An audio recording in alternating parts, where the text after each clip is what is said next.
है।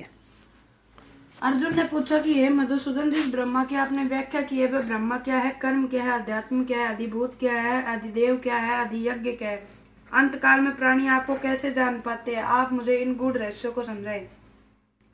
श्री कृष्ण बोले कि हे अर्जुन, जिसका कभी भी और किसी भी काल में नाश नहीं होता, वही ब्रह्मा आनंद स्वरूप तथा नित्य परमात्मा है। प्राणी की आत्मा को अध्यात्म कहते हैं। प्राणियों में काम भाव जागृत करने वाले यज्ञ, दान और हवन आदि के लिए जो द्रव्य आदि का व्यय किया जाता है, वही कर्म है। मैं पंचभूत तत्वों का अविनाशी करता हूँ, इसलिए मेरा नाम अधिभूत है। प्राणियों के साथ जो होनी अनहोनी होती है, उसका भी प्रभु और ठाकुर मैं ही हूँ। यही कारण है कि मेरा नाम अद्वैत है। हे कौन्ते, प्राणियों की देह में मैं ही अधियज्ञ रूप से जाना जाता हूँ। इस प्रकार जो प्राणी अंत समय में मेरा स्मरण करके देह त्यागता है, मेरे दिव्य धाम को जाता है, इसमें संशय नहीं है। हे अर्जुन, जो प्राणी मरणावस्था में जिसका स्मरण करता है, उसे अगले जन्म में उसी की प्राप्ति होती है। अतः हे पार्थ, तो नित्य निरंतर मेरा एकाग्र भाव से चिंतन करते हुए युद्ध कर। जो प्राणी मेरा नित्य स्मरण करता है और मुझे सर्वव्यापक अनादि अंतर्यामी भास्कर समान तथा सच्चिदानंद रूप से जानकर मेरा ही चिंतन करता है, वही मोक्ष को प्राप्त करता है। पार्थ, जो प्राणी इंद्रियों को उनके विषयों से विमुख करके, चित्त को हृदय में एकाग्र करके तथा निज सुखों को मस्तक में स्थिर करके योग साधना द्वारा प्रणवाक्षर को ध्वनित करता हुआ अपनी देह का परित्याग करता है, वह संसार के हर बंधन से मुक्त हो जाता है। हे अर्जुन, जो प्राणी नित्य निरंतर मेरा चिंतन करता है, उसके लिए मैं सदैव सर्वत्र उपस्थित रहता हूँ। ब्रह्मलोक में से मृत्युलोक और अन्य लोकों में प्राणियों का पुनरागमन होता रहता है, लेकिन जो मेरा भक्त मेरे पर धाम को चला जाता है, उसका पुनर्जन्म नहीं होता। हे पार्थ, एक मार्ग ज्योतिर्मय होता है, इसे ही उत्तरायण कहते हैं। इस मार्ग के अभिमानी देवता अग्नि दिन शुक्ल पक्ष है।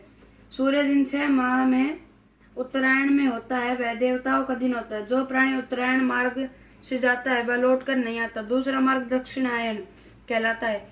इस मार्ग में चंद्र ज्योति का क्षीण प्रकाश होता है। इस मार्ग के देवता धूम रात्रि कृष्ण पक्ष है।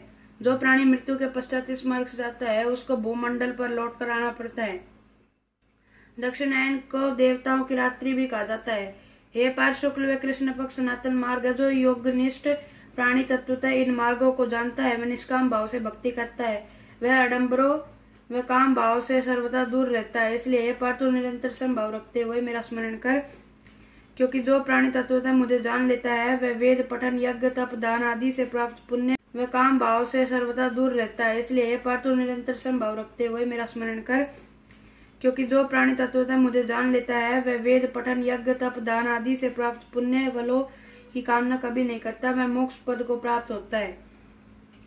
8वें अध्याय का महात्म्य है। श्री नारायण जी बोले, हे लक्ष्मी जी, दक्षिण दिशा में नर्मदा के तट पर एक नगर है। उसमें सुशर्मा नाम का एक बड़ा धनवान विप्र रहता था। एक दिन उसने एक संत से पूछा, हे ऋषि जी, मेरी संतान नहीं है। तब ऋषिवर बोले, तू अश्वमेघ यज्ञ कर, बकरा देवी पर चढ़ा, देवी तुझको पुत्र देगी। तब उस विप्र ने यज्ञ करने को एक बकरा मोल लिया, उसको स्नान करा के मेवा खिलाया। जब उसको मारने लगा, तब वह कह शब्द करके हंसा। जब ब्राह्मण ने पूछा, हे बकरे, तू क्यों हंसा है? बकरे ने कहा, पिछले जन्म में मेरी भी संतान नहीं थी। तब एक ब्राह्मण ने मुझे भी अश्वमेघ यज्ञ करने को कहा। मैंने सारी नगरी में बकरा ढूंढा, परंतु बकरा हंसने लगा।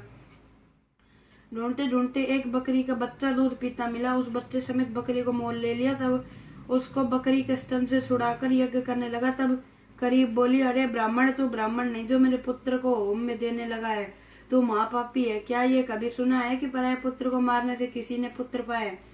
तू अपनी संतान के लिए मेरे पुत्र को मारता तो जय है, तेरे पुत्र नहीं होंगे। वह बकरी बहुत कुछ कहती रही, पर मैंने एक न मानी। तब बकरी ने श्राप दिया कि तेरा गला भी इसी तरह कटेगा। इतना कहकर वह बकरी तड़प तड़प कर मर गई। कई दिन पीछे काल भी आया। यमदूत मारते मारते धर्मराज के पास ले गए। धर्मराज ने कहा, इसको नरक में डाल दो, यह पापी है। फिर नरक भोग कर बंदर की योनि मिली। तब मुझे एक बाजीगर ने मोल ले लिया। वह मेरे गली में रस्सी बांधकर द्वार द्वार सारे दिन भगाता फिरे, खाने को थोड़ा दिया करे। जब वानर की देह छुट्टी तो कुत्ते का जन्म ले लिया। एक दिन मैंने किसी की रोटी तुरा खाई, तब उसने ऐसी लाठी मारी कि पीठ टूट गई।